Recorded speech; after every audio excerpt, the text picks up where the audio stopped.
Okay guys, तो हम लोग आज स्टार्ट करते हैं रिटर्न फाइलिंग का पैटर्न से। उसके बाद हम लोग एंट्री से कैसे रिटर्न फाइल तो वो देखेंगे, ठीक है। तो जीएसटी में दो तरह का रजिस्ट्रेशन का बात हुआ, देखे रेगुलर, दूसरा कॉम्पोजिशन। तो मैं रेगुलर को लेकर बात कर रहा हूँ, टू दी पॉइंट बात कर रहा हूँ, ठीक है। तो रेगुलर कॉम्पोजिशन में जो रहेगा भाई, उसको करने तो इधर देखो, बाद के लोग इधर देखो, तुम लोग को ना एक टास्क दो ना, बच्चे लोग की तरह करते हो। तो Siddharth, last time I want you, please regular हम लोग के पास दो ऑप्शन है, एक है क्यूआरएमपी और दूसरा है मंथली।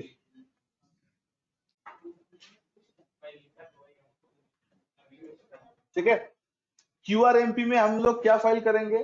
क्यूआरएमपी में रिटर्न जो फाइल होता है, ध्यान से देखो, return file on a quarterly basis, okay, and payment on monthly basis.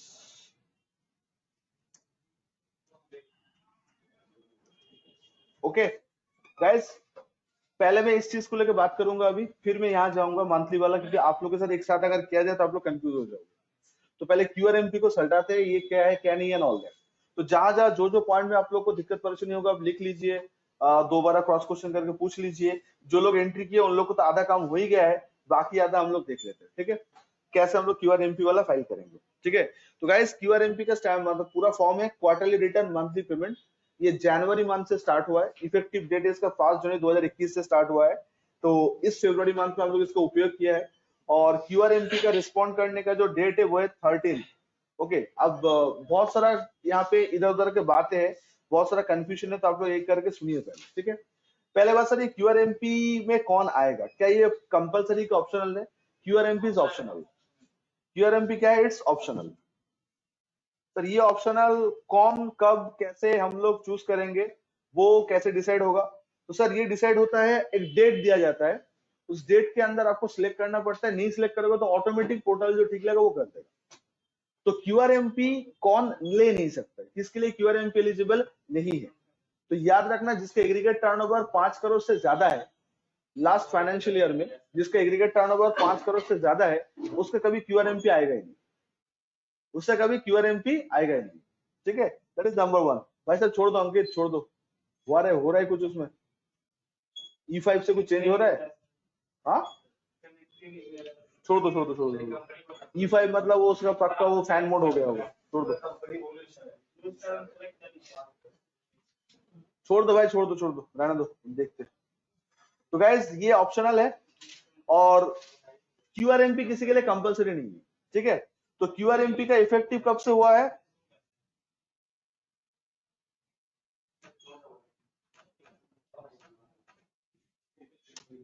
(2021) से, ओके। एंड हम लोग ये चीज क्या है, हम लोग का ऑप्शनल है, विथ इफेक्ट फ्रॉम 1/1/2021। कौन क्यूआरएमपी में नहीं आ सकता है? तो एलिजिबिलिटी लिख लो क्यूआरएमपी के लिए, एग्रीगेट टर्नओवर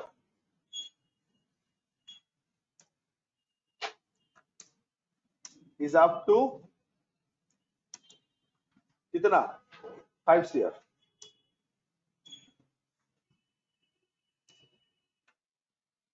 तो आप लोग पहले बोल दो क्यूआरएमपी के लिए किसका एलिजिबिलिटी, ये बात समझ में आया आप लोग को? क्या हर कोई क्यूआरएमपी के एलिजिबल है? कौन है जिनका टर्नओवर अप टू 5 करोड़ तक है? 5 करोड़ वाला पार्टी लोग ही क्यूआरएमपी के लिए एलिजिबल है। क्लियर? संभाल के लिख रहे हो? तो क्यूआरएमपी का मतलब क्या है, हम लोग रिटर्न फाइल करेंगे क्वार्टरली और पेमेंट करेंगे मंथली। हाँ,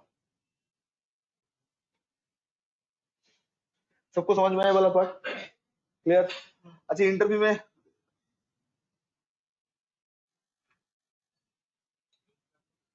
ऑनलाइन वाला मेरा आवाज जा रहा है आप लोग तक? बीच में कनेक्शन लॉस दिखा रहा था, थैंक यू। तो गाइज, आज के डेट में मार्केट में ये ऑप्शन किसके लिए एप्लीकेबल है? जिनका एग्रीगेट टर्नओवर कितना है? Up to 5 crore. A W.E.F का मतलब तो विथ इफेक्ट फ्रॉम 5 जनवरी से ये चीज इफेक्टिव हुआ है, ठीक है। अच्छा, मैं जीएसटी पोर्टल में लॉगिन कर रहा हूं और मैं आपको दिखा रहा हूं कि कैसे इस चीज का ड्यू डेट आते हैं, ठीक है।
देखो, ये ऑप्शन सिलेक्ट करने का कहां से तरीका है। अच्छा, आप अगर रिस्पॉन्ड नहीं करोगे, पोर्टल आपको मैसेज देगा कि आपको ये ऑप्शन कर लेना चाहिए। आप अगर रिस्पॉन्ड नहीं करोगे तो बाय डिफॉल्ट वो आपको एक्टिवेट कर देगा, और एक बार एक्टिवेट हो जाएगा तो 3 मंथ से चेंज नहीं कर पाओगे, ठीक है। तो ये बहुत लोग के कंफ्यूजन हुआ था, बहुत लोग बोलते भाई हम तो कुछ किए नहीं है, फिर क्यूआरएमपी कैसे हो गया। तो ये इसलिए हुआ था बिकॉज जब उसको बोला था वो रिस्पॉन्ड नहीं किया था, इसलिए हो गया है।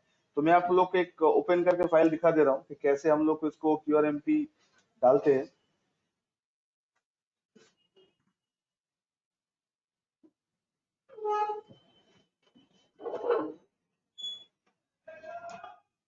पोर्टल का ये देख लो, हाँ पोर्टल में कहाँ रिस्पॉन्ड करना होता है ये देख लो पहले। तो आपका क्यूआरएमपी है कि आपका मंथली वाला है, ये देखने के लिए दिस ऑप्शन कॉल सर्विस, मतलब पोर्टल लॉगिन करने के बाद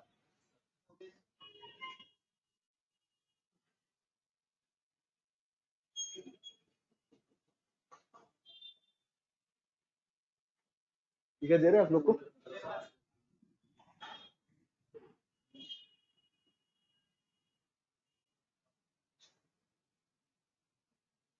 अच्छा, सर्विस में आके, रिटर्न में आके, या फिर देखो ऑप्शन आ रहा है ऑप्ट इन क्वार्टरली रिटर्न, दिखाई दे आप लोग को।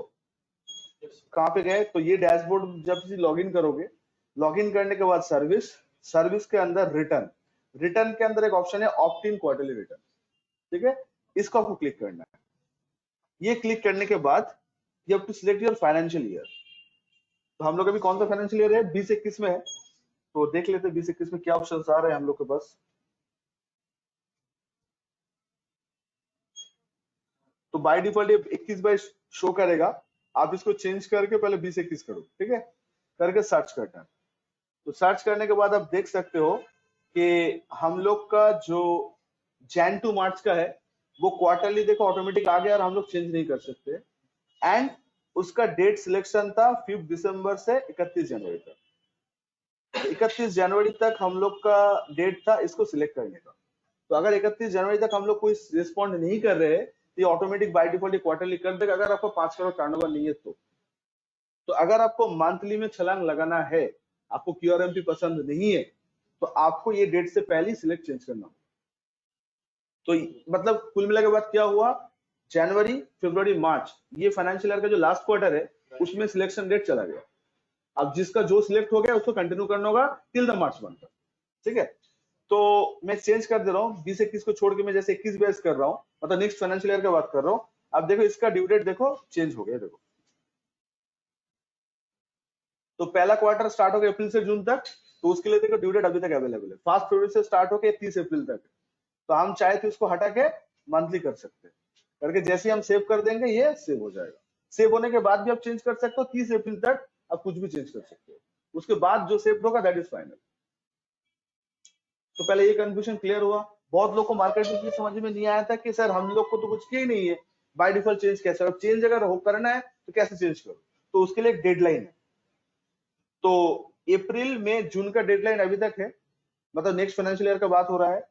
बट जो फाइनेंशियल ईयर हम लोग अभी जी रहे हैं जहाँ पे March month is the last month of the financial year, तो उसका सिलेक्शन डेट चला गया। मतलब आप अगर मंथली तो मंथली कंटिन्यू होगा, आप अगर क्वार्टरली है तो क्वार्टरली कंटिन्यू होगा। तो आपका क्लाइंट क्यूआरएमपी में है कि नहीं है वो कैसे पता चलेगा? तो सबसे पहले हम लोग को क्लाइंट का डैशबोर्ड में लॉगिन करना पड़ेगा। डन। लॉगिन करने के बाद कहां जाना है हम लोग का? सर्विस के अंदर रिटर्न, ये वाला जो ऑप्शन है इसके अंदर चेक होगा। ठीक है, क्या है? ऑप्ट-इन क्वार्टरली रिटर्न वाला। इसको ओपन करो।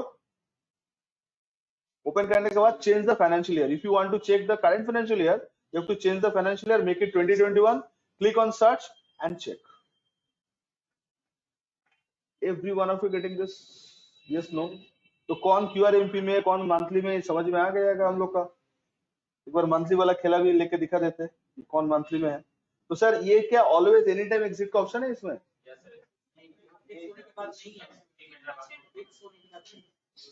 क्वेश्चन ना सुन के आंसर दिया करो। हड़बड़ी में ना इंसान ऑलवेज गलत आंसर देता है। एनी टाइम एग्जिट का मतलब होता है जब चाहे आप यहाँ से निकल सकते हो। ये ऑप्शन नहीं है यहाँ पे। ये डेडलाइन के बाद, मतलब 31 जन के बाद आपका जो था वो हो गया और चेंज करने का दरकार आपको ऑप्शन यहाँ पे नहीं मिलेगा। ठीक है, तो दिसंबर 5 दिसंबर से 31 जनवरी तक डेट दिया गया था। ठीक है, अब उसके बाद क्या है देख लो, जीएसटीआर 1 देखो, जीएसटीआर 3 भी देखो, एक ही मंथ पे फाइल करना होगा। आप लोग ये पैटर्न फॉलो ही नहीं किया किसमें क्या फाइल होगा। अगर आप क्वार्टरली में जा रहे हो तो जीएसटीआर 1 का देखो स्लैश में दिखा है IFF. IFF stands for invoice furnishing facility. क्या है मैं समझा रहा हूँ आप लोग को। ठीक है, तो जीएसटीआर 1 अपलोड करने का दरकार नहीं होगा, आपको अपलोड करना होगा आईएफएफ। तो आईएफएफ का ड्यू डेट होता है 13 तारीख, आने वाले मंथ का 13। सब समझे दे रहा हूँ, सब समझे दे रहा हूँ। 3 भी देखो, मंथ 1 में 3 भी नहीं है, मंथ 2 में भी 3 भी नहीं है, मंथ 3 में जाकर 3 भी है। अब इसमें ना बहुत झोल कर दिया, बहुत कॉम्प्लिकेशन कर दिया। ये वाला सिस्टम में लिटरली मतलब काम को इजी नहीं किया, मैं बोलूंगा काम को और कॉम्प्लिकेट कर दिया। बिकॉज हम लोग एक सिस्टम फॉलो करके आ रहे थे इतना दिन तक। मैं प्रैक्टिकली बात कर रहा हूँ। अब जैसे ये सब फालतू का चेंजेस लेके आ गया ना, लोग ये चेंजेस को एक्सेप्ट ही नहीं कर पा रहे। बोले सर हम लोग करे, रिस्पॉन्ड करें तो करे कैसे? तो एनीवे हम लोग कोई कंफ्यूज नहीं होंगे, हम लोग अच्छे से इसको देखेंगे। आप लोग अपने आप को कन्विंस करने की कोशिश करो ऑलवेज कि क्या चीज है क्या नहीं है and all that. Then interview में जाने से पहले कोई अगर जीएसटी रिलेटेड अगर इंटरव्यू हो रहा है, मतलब अकाउंट्स ओरिएंटेड, चाहे आईसीए का मॉक इंटरव्यू हो या कोई रियल इंटरव्यू हो, ये पूरा अपने आप को कन्विंस करके जाना। सर ये एक्सेस कहां से मिलेगा? आप लोगों के साथ बात हो चुका है, how shall we get the access. Access के बाद हम कर दिए थे आप लोग को। ठीक है, कि आप लोग को आईसीए में या तो आप लोग को सिस्टम लेके आओ या आईसीए में सिस्टम में बैठो, I will give you the access. तब उस टाइम पे आप चेंज करके आप देख लेना, ताकि आपको पता चले कौन सा ऑप्शन में क्या ऑप्शन अवेलेबल है एंड ऑल दैट। ठीक है, हो जाएगा। तो सर एक बार मैं मंथली वाला ऑप्शन भी दिखा दे रहा हूँ। अच्छा 1.5 करोड़ दिखा रहा है ना एनुअल एग्रीगेट टर्नओवर। अच्छा 1920 में 1.5 करोड़ से, सॉरी ये 5 करोड़ वाला टर्नओवर इस साल से होगा, ये 1.5 करोड़ लास्ट ईयर तक है। तो क्यूआरएमपी के लिए ये लोग टर्नओवर दिखा दिया 1.5 करोड़, सॉरी उसको 1.5 करोड़ कर दो। ठीक है, ये जो 5 करोड़ है ना ये लिख लो, इसको चेंज मत करो, ब्रैकेट में लिख लो the previous financial year is 1920, तो 1.5 करोड़। ओके, मतलब देखो और एक महीने बाद ये फाइनेंशियल ईयर प्रीवियस हो जाएगा, ये इस साल का, तो उस टाइम पे 5 करोड़ हो जाएगा। 1920 मतलब ये करंट के लिए 1.5 करोड़। सर प्रीवियस मतलब जो लास्ट ईयर होता है, तो हम लोग अभी कौन से साल में जी रहे हैं? 2021 में जी रहे हैं। तो 2021 के लिए प्रीवियस ईयर 19-20, तो 19-20 जब प्रीवियस ईयर रहेगा आपका, तब आपका होगा 1.5 करोड़। तो हम लोग और एक महीने बाद, आज मार्च का 2 तारीख है, एक महीने बाद अप्रैल का 2 तारीख होगा, तो अप्रैल का 2 तारीख में हम लोग का प्रीवियस ईयर कौन सा हो जाएगा? ये 2021 हो जाएगा। तब 2021 में देखने के लिए देखना पड़ेगा 5 करोड़। ठीक है, अभी के लिए ये लोग 1.5 करोड़, तब वो 5 करोड़ हो जाएगा क्यूआरएमपी के लिए। ठीक है, ये 1.5 करोड़ मेरे हिसाब से सही था। ये 5 करोड़ करने से बहुत लोग इसका फायदा ले पाएगा। अब एग्रीगेट टर्नओवर क्या है हम लोग उसको डिस्कस करना है। Anyway will discuss on later on period. तो मैं आप लोग को एक बार दिखा देता हूँ कि मंथली वाला जो लोग ले उसको कैसे चेक करें। तो आई थिंक आप लोग को ये चीज समझ में आ गया होगा कि how to deal with it. तो सबसे पहले क्या करना होगा, क्लाइंट का लॉगिन करना होगा।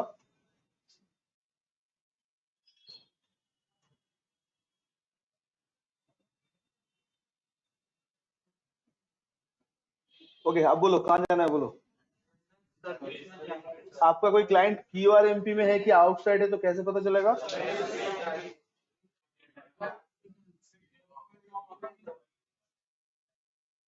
चलो बहुत बढ़िया है। ठीक है, फिर जो फाइनेंशियल चेंज करोगे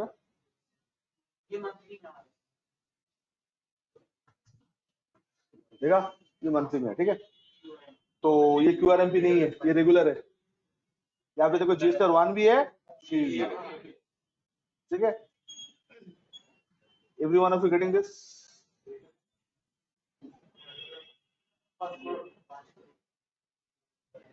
समझ में आया सब लोग को? Yes no? आगे बढ़ू?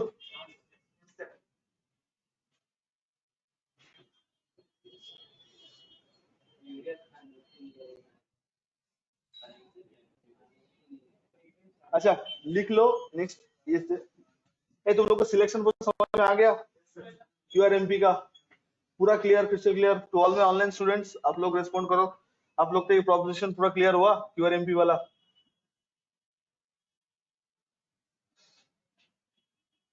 किसी कोई डाउट है, परेशानी है, पूछ सकते हो प्लीज। हाँ, now move on to the next.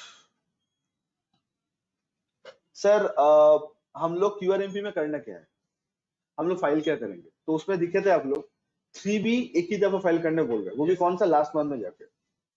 तो सर पहला जो 2 मंथ होगा, क्वार्टर का जो फर्स्ट 2 मंथ होगा, उसमें हम लोग क्या करेंगे?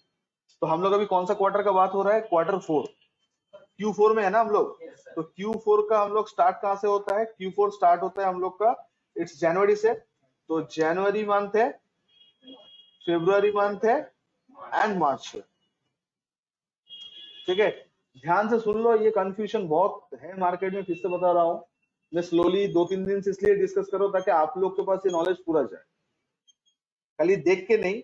मैं रिक्वेस्ट करूंगा कि आप लोग इस वीक या आने वाले जो ट्यूसडे थर्सडे सैटरडे जो है, उसमें आप लोग पोर्टल एक्सेस लो।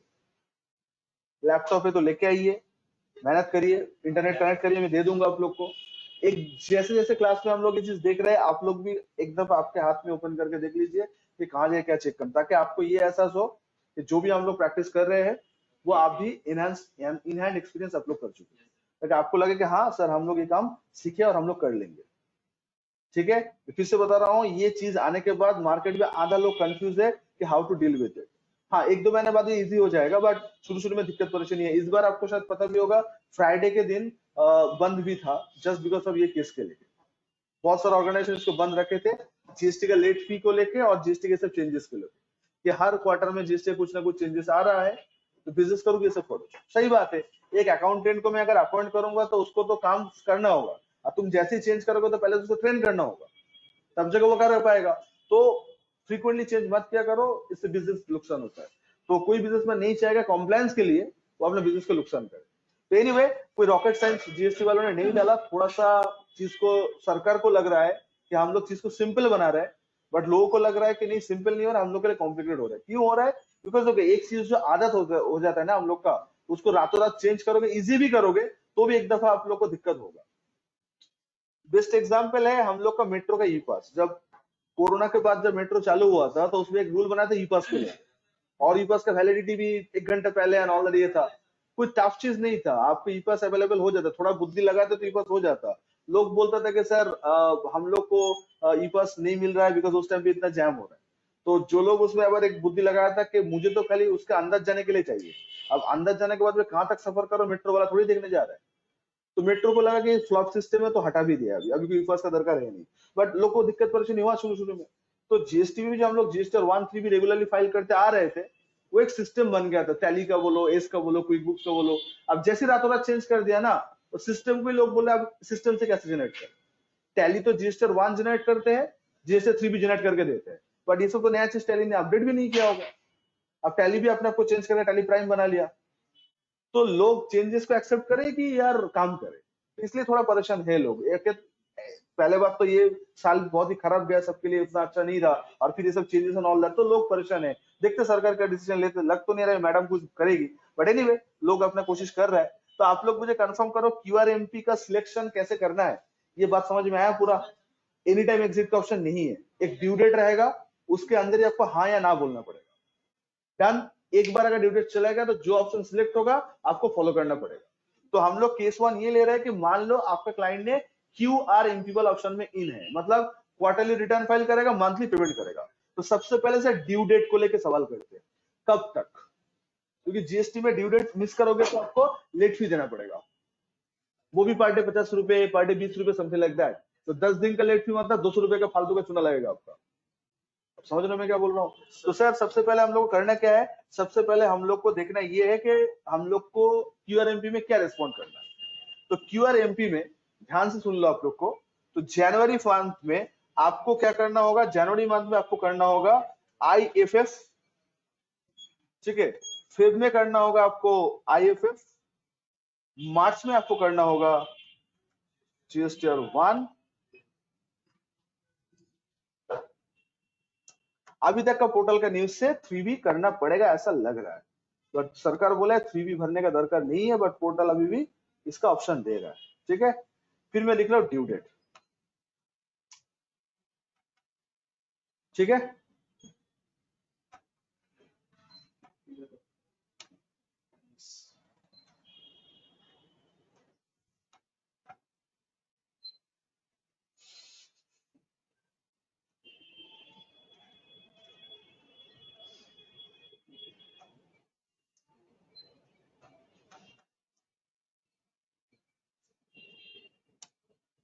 Okay done. अब इसका ड्यू डेट एक बार पोर्टल से चेक कर लेंगे। मार्च का जो, मार्च में आईएफएफ नहीं है, मार्च में 1 है एंड 3B है, तो मार्च का ड्यू डेट एक बार चेक कर लेते हैं, मार्च का ड्यू डेट क्या होगा। 3B एक तो होगा और उसका अलग होगा, पता चल जाएगा अभी भी।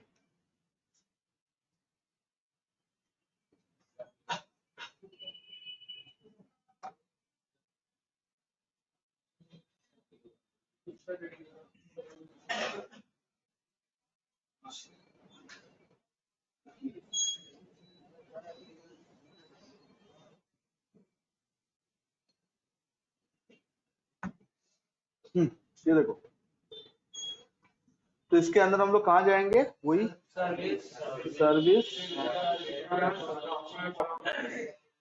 वाह, आप लोग सीख गए हो, जान गए हो, देख गए हो, अच्छा लगा देख के, गुड। तो फाइनेंशियल एड चेंज करते हैं।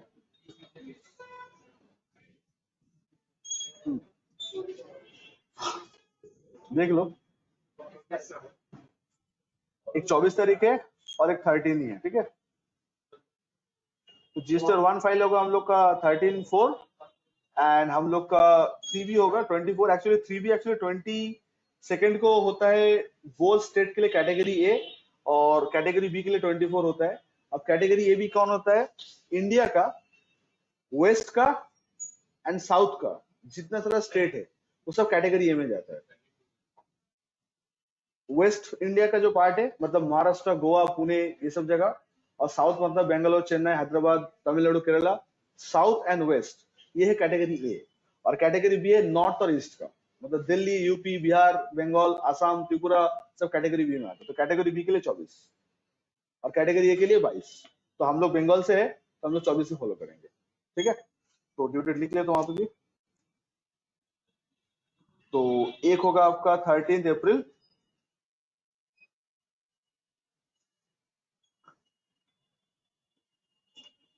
और एक क्या होगा हम लोग का 24 अप्रैल।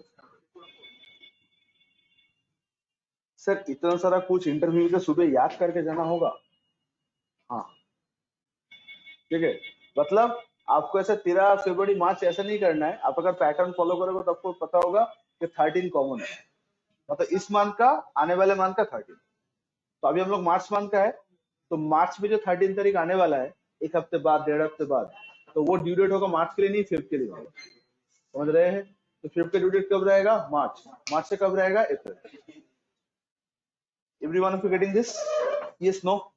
तो sir GST 1 and GST 3B like this, okay? अब ये IFF क्या होता है, आप ध्यान से सुनो इसमें, ठीक है। और IFF किसके लिए एप्लीकेबल होगा। अच्छा ये तो सर रिटर्न का आप कर दियो, पेमेंट के बारे में तो बताए नहीं हो, ये तो QRMP में रिटर्न का बात हुआ। Sir what about the payment, so लिख लो पेमेंट, पेमेंट क्वार्टरली की मंथली। सर मंथली, हाँ सोमनाथ, जिन लोग का मंथली होगा उन लोग के लिए 20 तारीख होगा, बट यहाँ पे तो मंथली नहीं क्वार्टरली का बात हो रहा है ना, इसलिए 24 है यहाँ पे। अच्छा हम लोग क्या पेमेंट कर रहे हैं, मंथली। तो तो monthly payment due date, so due date for payment,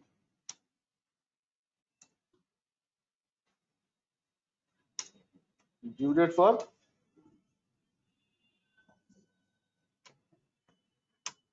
okay, so ये होगा हम लोग का 25th of the following month, आने वाले मंथ का 25 तारीख, और लास्ट मंथ का होगा 24। हाँ, 3B जिस मंथ रहेगा वो 24 होगा, जिस मंथ 3B नहीं रहेगा वो 25 होगा। मतलब 13 तारीख का IFF है और 25 तारीख का पेमेंट है।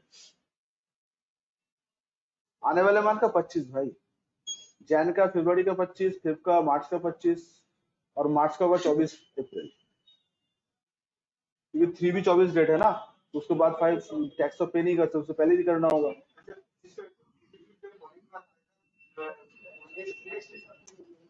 25 तो फॉलोइंग मंथ, नेक्स्ट मंथ ही होगा। ओके, 24 होगा लास्ट मंथ का, इसलिए बिकॉज 3B का डेट है 24, तो 3B तक आपको दे देना होगा, ठीक है, और ये 25 है। भाई क्या प्रॉब्लम है, क्या क्या दिक्कत क्या है? हाँ तो हाँ तो 24 ड्यू डेट, उससे पहले करना हो, उसके बाद से इंटरेस्ट चार्ज होगा। हाँ, नहीं अप्रैल का नहीं, मार्च का, मार्च का अप्रैल में होगा ना, तो कायदे से तो 25 तारीख होना चाहिए, तो लास्ट मंथ जो रहेगा, मतलब क्वार्टर का लास्ट मंथ जो होगा उसका 24 होगा, क्योंकि 24 उसका 3B का ड्यू डेट, जब तक ये 3B रहेगा तब तक 24 होगा, जिस दिन 3B हट जाएगा उस दिन 25 ही हो जाएगा। एक्चुअली आप लोग 25 ही बोल रहे हैं, ये कॉम्प्लिकेट करने का दरकार नहीं, आप लोग 25 ही बोल रहे हैं, सामने वाला कंफ्यूज होगा, आप समझा नहीं पाओगे तो पूरा केस टेस्टनेस हो जाएगा। इंटरव्यूअर उतना पेशेंस नहीं होता है तो आपको समझे, वो फास्ट इंप्रेशन में देख के बोल देगा हाँ या ना, उन लोग को उतना पेशेंस नहीं होता है। तो गाइस आप लोग क्या बोलते हैं ना, 25 ही बोलते हैं, 25th of the following month. Everyone समझ में आया कंफ्यूजन? तो गाइस आप लोग को समझ में आ रहा है कि हम लोग किस लेवल पे कंफ्यूज होने वाले हैं QRMP को लेके? अच्छा, ये तो एक पार्ट गया, मंथली वाला के लिए अलग कहानी है, ठीक है, तो अलग ड्यू डेट याद रखना पड़ेगा, उसका ड्यू डेट भी अलग 11 और 20 है उसका, और इसके 13 और 25। तो आप सोचो एक सिचुएशन, आप इंटरव्यू में गए हो और आपका डायरेक्ट टैक्स और इनडायरेक्ट टैक्स दोनों पढ़ के जाने बोला, तो आपका TDS का ड्यू डेट याद रखना होगा। TDS का होता है 7 तारीख, ठीक है, फिर अकाउंट्स का तड़का लगा लेते हैं, PF का होता है 15 तारीख, और GST में दो ड्यू डेट, 11 और 20 और 24 सॉरी 25 और 13। तो आपको नहीं लगता कुछ confusion at the highest level होने वाला है आपके साथ? क्योंकि इंटरव्यू मतलब एक नर्वस का माहौल, गलत बोलोगे, सबसे गलती तब होता है जब इंटरव्यूअर रिपीट करता है आर यू श्योर, तब लगता है कि नहीं हम शायद कुछ गलत बोले हैं, तो पक्का वो डेट चेंज तो हो ही जाएगा। तो sir there are lots of confusion sir there, तो हम लोग सर कंफ्यूजन को कैसे करेंगे, रिवाइज कर करके, और कोई अगर शॉर्टकट तरीका निकल जाए तो हो जाएगा। PF का डेट देखना याद है, बिकॉज PF का शॉर्टकट हम लोग को पता है, बिकॉज PF का सैलरी भी था 15,000 और डेट भी था 15, हम ऐसा करके बोले थे। PF का सैलरी कितना था, 15,000 था, तो हम बोलते ड्यू डेट भी 15 ही होता है। ESI का 21 था, तो पहला डेट था 21 बट ESI के भी 15 कर दिया गया, तो PF ESI होता है 15 का पेमेंट, 15 का रिटर्न। अच्छा, 15 मतलब नेक्स्ट मंथ का होगा ऑलवेज, इतना तो बुद्धि है ना हम लोग का, कि रिटर्न फाइल जो होता है वो सेम मंथ पे नहीं होता है, वो नेक्स्ट मंथ पे होता है। तो ये जो मार्च मंथ है, तो मार्च पे 25 तारीख आएगा, मार्च पे 13 तारीख आएगा, मार्च में आपका 20 तारीख भी आएगा, ये सब कौन सा मंथ के लिए होगा, सब फेब के लिए होगा। मार्च का सारा कहानी हम लोग कब करेंगे, मार्च मंथ के बाद जो मंथ आएगा, ऑब्वियस बात है, रिटर्न तो मंथ खत्म होने के बाद होगा, तो मार्च का 25 तारीख, मार्च का 13 तारीख, मार्च का 11 तारीख या मार्च का 20 तारीख, ये ड्यू डेट कौन सा मंथ के लिए रहेगा, फेब के लिए रहेगा। ये बात क्लियर है आप लोग का? हाँ ना? तो गाइस ये था हम लोग का अभी तक का डिस्कशन, ड्यू डेट एंड पूरा कहानी। अब मैं कंटेंट में जा रहा हूँ, तो कंटेंट में चले, इतना तक कोई अगर प्रॉब्लम हो, कंफ्यूजन हो तो पूछ लो। सर पेमेंट किस बेस पे करेंगे, वही सीखना है, कहाँ वही तो सीखेंगे अभी। अभी तक हम लोग काम स्टार्ट ही नहीं किया, हम लोग पता है क्या कर रहा है, ये इंट्रो पढ़ रहा है। इंट्रो मतलब पहले बात QRMP कौन लेगा, क्या सबके लिए कंपलसरी है, अगर नहीं है तो क्या क्या पैरामीटर है, तो 1.5 करोड़ आप देख लियो, 19-20 के लिए 1.5 करोड़ है। अच्छा, जो लोग QRMP में आएगा क्या, उन लोग को QRMP में ही रहना है, नथिंग लाइक दैट। एक ड्यू डेट आएगा, उसके अंदर सिलेक्ट करना होगा मंथली क्वार्टरली, अगर QRMP में हो तो 3 मंथ एटलीस्ट झेलना होगा। तो सर एक क्वार्टर में QRMP, एक क्वार्टर में मंथली, ऐसा कर सकते हो, कर सकते हो, ऑप्शन आपके हाथ में है ना, एक क्वार्टर में आप QRMP और एक क्वार्टर में मंथली का ऑप्शन आपके पास दिया गया है, लेकिन ये सिलेक्शन आप एनी टाइम नहीं कर सकते, उससे ड्यू डेट रहेगा, उस ड्यू डेट के अंदर जाकर सिलेक्ट करना होगा। जैसे सिलेक्ट करोगे एक ईमेल पे मेल आएगा और एक फोन में मैसेज आएगा आपने ये चीज ऑप्ट की हो, ऑप्ट इन हो अब इसमें, तो एक बार हाँ बोल दियो तो 3 बार में कहानी तो लग गया, चाहे मंथली हो। अच्छा आपको क्या लगता है एक मंथ बाद मतलब जनवरी में मंथली था तो क्या फेब में से QRMP में आ सकता हूँ कि मार्च तक मुझे झेलना पड़ेगा, मार्च तक झेलना होगा, फिर नेक्स्ट क्वार्टर से ऑप्ट आउट कर सकते हो। ये बात पूरा क्लियर है। और ऑप्ट आउट का एनी टाइम एग्जिट नहीं है, उसके लिए ड्यू डेट है, उसके अंदर से आपको निकलना है, उसके अंदर आपको जाना है। Clear, done. अब नेक्स्ट क्या है हम लोग का, नेक्स्ट हम लोग का था ड्यू डेट। तो QRMP में रिटर्न फाइल हो रहा है सर, ऑफ कोर्स हो रहा है सर। हम लोग रिटर्न के नाम पे क्या फाइल कर रहे हैं सर, IFF फाइल कर रहे हैं। क्या फाइल कर रहे हैं हम लोग, IFF, इनवॉइस फर्निशिंग फैसिलिटी, ये कर रहे हैं। इसका ड्यू डेट कब है, आने वाले मंथ का 13 तारीख। और हम लोग को पेमेंट करना है, पेमेंट भी करना है, GST पे करना है कि नहीं करना है, तो 25 of the next month, invoice furnishing facility IFF। गर्मी लग रहा है, फैन में ऑन करो, तुम लोग को आवाज जाएगा फिर।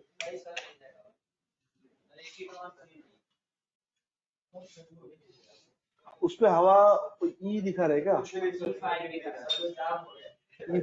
तो हाथ दे देखो तो एक बार सिद्धार्थ को हवा आ रही कि नहीं आ रही, चढ़ के देखो चेयर पे ऊपर चढ़ के रिपोर्ट करना पड़ेगा, नहीं तो कुछ के देखो।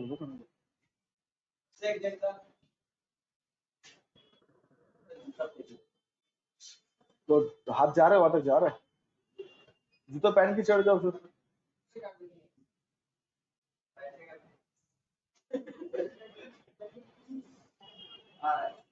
ठंडा वाला आ रहा है कि हवा का झोंका आ रहा है, ठंडा वाला तो बिगा सीधा पहुंच क्यों नहीं आ रहा है।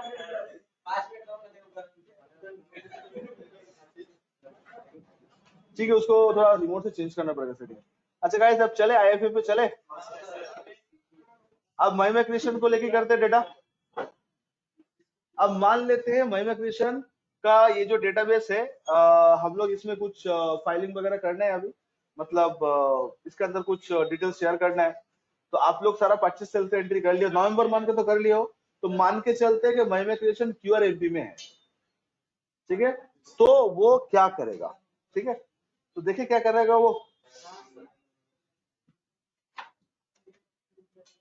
अच्छा आई थिंक नवंबर मंथ का सेल परचेस का एंट्री सारा आप लोग को किया हुआ है, आया ना। तो नवंबर मंथ का एंट्री को पहले देख लेते हैं हम लोग, कैसे हम लोग इसको ठीक करें, नहीं करें, ऑल दैट। तो सर QRMP में सबसे पहले हम लोग को जो चीज देखना है वो ये है कि आपके पास जितना सारा सेल बिल है वो किन को इशू किया गया, सेल बिल किन को इशू किया गया। मतलब आप सेल्स रजिस्टर में आओगे और आके आपका जितना सारा सेल्स का एंट्री हुआ एंटायर मंथ, आप चेक करो बिल इशू किसको हुआ। तो बिल का कैटेगरी के हिसाब से there are 2 type of output होगा, एक रजिस्टर्ड पार्टी, दूसरा अनरजिस्टर्ड पार्टी। अगर आपका बिल रजिस्टर्ड पार्टी में जा रहा है तो उस बिल को हम लोग बोलेंगे B2B। अगर आपका बिल अनरजिस्टर्ड पार्टी को जा रहा है तो उसको हम लोग बोलेंगे B2C। तो समझाइए अच्छे से क्या B2B B2C बोल रहे हैं, देखो। तो सबसे पहले स्टेप 1 गाइस, स्टेप वाइज पढ़े बच्चे लोग की तरह ताकि याद रहे, ठीक है। फिर आप लोग जब प्रोफेशनल बन जाओगे तो आप लोग उसके तरफ स्टेप ऑटोमेटिक याद होते हैं। तो स्टेप 1 में आपको देखना होगा check the outward supply.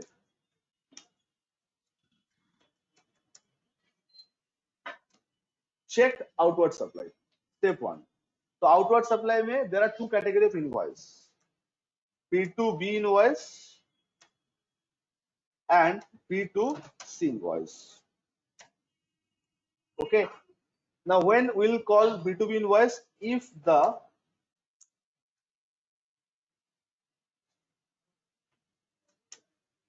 recipient is registered. Okay. If the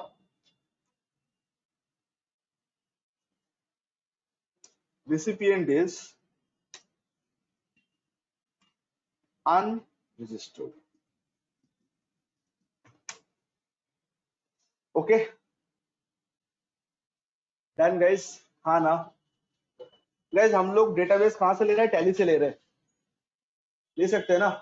वो सब तो कर रहे हैं। तो हम लोग डेटाबेस कहाँ से ले रहे हैं? We are taking the database from Tally. हम लोग टैली से डेटाबेस फेच कर रहे हैं। समझ रहे हो मैं क्या बोल रहा हूँ? तो सर टैली से डेटाबेस अगर फेच करेंगे तो कैसे पता चलेगा B2B की B2C है? तो आप लोग सेल रजिस्टर में आके इसको पहले कॉलमनार में कन्वर्ट करना, ठीक है? उसके अंदर एक ऑप्शन रहता है GSTN नंबर, ठीक है? ये ऑप्शन को यस करना, कंट्रोल A। अब देखो GSTN नंबर कॉलम ब्लैंक है, ठीक है? तो देख के इसको अनरजिस्टर्ड डीलर मत बोलो। क्लाइंट, अगर तुम फर्स्ट टाइम काम कर रहे हो तो क्लाइंट से एक बार पूछ लो कि सच में इसे पार्टी का GSTN नंबर नहीं है, बिकॉज एज पर रिकॉर्ड तो नहीं है। बहुत बार लोग स्किप कर जाता है, मैनुअली जब एंट्री करते मार्केट में तो स्किप कर देते ऐसा बहुत सारा टैली हम देखे, करोड़ों का एंट्री हो रहा है but GSTN number missing, registered party है बट वो डालना भूल गया। तो आपको एक बार क्रॉस वेरीफाई कर लेना है कि क्लाइंट से कि शायद सच में इन लोग का नहीं है कि आप डालना भूल गए। यार टैली तो हम लोग मेंटेन कर रहे हैं ना, तो टैली में अगर GSTN नंबर नहीं डालेंगे तो क्या टैली आगे जाने नहीं देगा? भले ही वो एरर हो बट जाने तो देगा। सर वो एग्जाम नहीं है कि मार्क्स काट लेगा, एंट्री एक्सेप्ट हो जाएगा। तो एक बार क्लाइंट से कंफर्म करना है कि सच में इन लोग का नहीं है कि ऐसे हम लोग डाले। तो क्लाइंट अगर कंफर्म करे सच में नहीं है तो सारा इन्वेस्ट किस पे कैटेगरी होगा? B2C। आप लोग के लिए खुशखबरी है, अगर किसी का खाली B2C है ना, बहुत मजा आता है, उसको IFF करने का दरकार नहीं है। जिन लोगों का खाली B2C रहेगा उन लोग को IFF करने का दरकार नहीं है, जाएगा ही नहीं IFF में, कुछ करना ही नहीं है। क्यों? क्योंकि उन लोग का B2C है। तो IFF में कौन सा जाएगा? Only B2B। तो आप अगर कोई रजिस्टर्ड कस्टमर को माल बेचे हो तो वो बात आपको कहां बोलना है? IFF में जाके बोलना है। समझ रहे हो? साफ साफ है हम लोग। सर B2C पे कोई भी चीज हम लोग कहां नहीं डालेंगे? IFF में नहीं डालेंगे। लिख लो अपने भाषा में, B2C supply is not going to be updated in IFF। बोलो।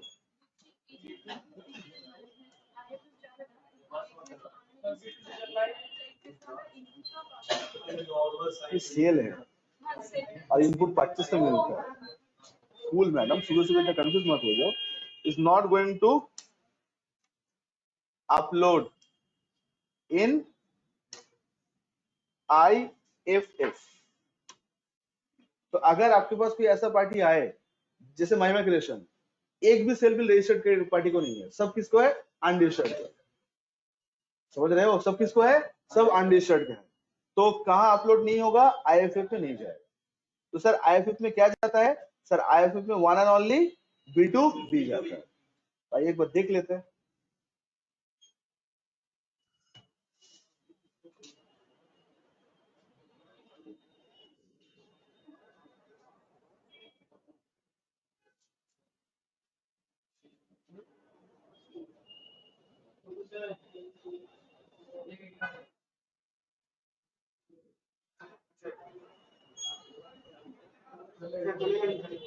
वो वाला ना, वो वाला ना, उसको मंथली वाला ऑप्शन है। ठीक है, फरवरी मंथ में आ गए ना हम लोग।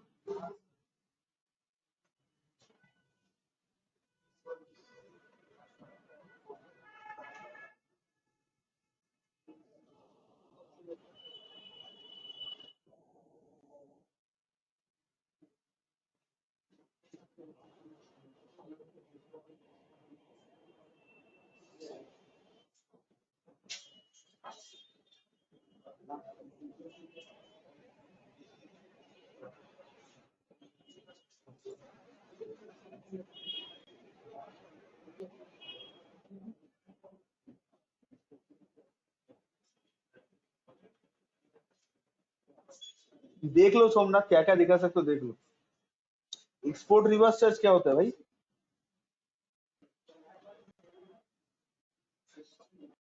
तो उसका मीनिंग पता है एक्सपोर्ट रिवर्स चार्ज?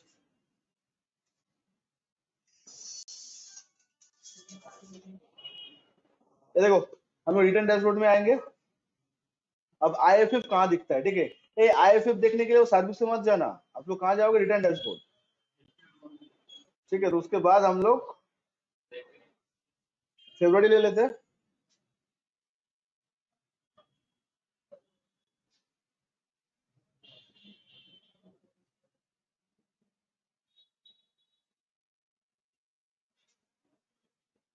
कह दिया, यहाँ पे कोई GST 1 का ऑप्शन नहीं है।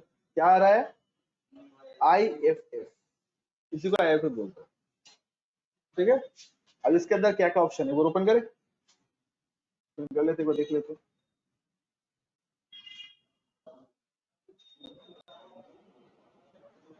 क्या लिखा रहा है, क्या दिख रहा है? B2B इनवॉइस, फिर डेबिट नोट, रजिस्टर्ड, रजिस्टर्ड मतलब B2B वाला।